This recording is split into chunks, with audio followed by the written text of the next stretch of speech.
Magandang umaga, Pilipinas. Narito na po ang maglagay ng panahon ngayong araw ng Friday, 23 May 2025.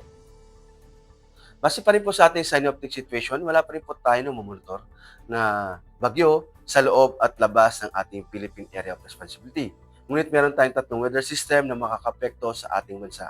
Unahin na natin dyan yung ITCC na makakapekto sa Mindanao, ang easterlies naman sa Luzon at Visayas, at yung ridge na isang high pressure area sa extreme northern Luzon. Dulot nga ng ridge of a high pressure area at easterlies, ang buong Luzon ay makakaranas ng bahagyang maulap hanggang sa maulap na papawirin na may pulong-pulong pagulan, kulog at kidlat. Antas ng temperatura sa Metro Manila, Angeles at Lipa, 25 to 35, sa Kawayan at Philippine Rise, 26 to 38, sa Baguio, 18 to 26, sa Legazpi, 25 to 33, sa Kalayaan Island at Puerto Princesa, 25 to 32 degrees Celsius.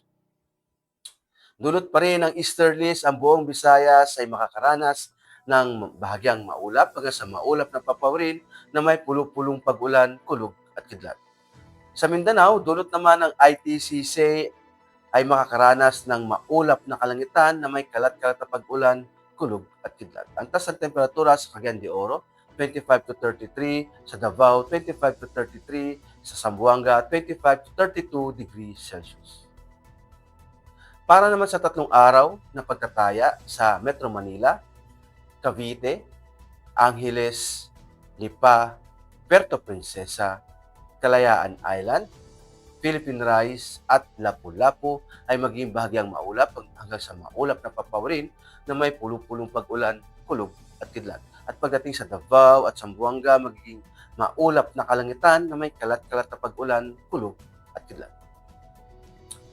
Para naman sa astronomical information, ang araw ay sisikat ng 0527 at lulubog din naman mamayang 1819. Para sa moon illumination, meron tayong 19%. At para manatiling updated sa pinakabagong impormasyon sa lagay at pagtayo ng panahon, i-follow lamang ang Air Force Weather Center sa aming mga official social media accounts.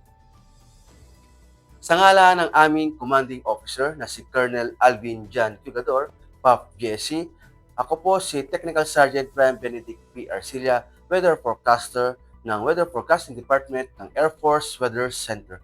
Maraming salamat po.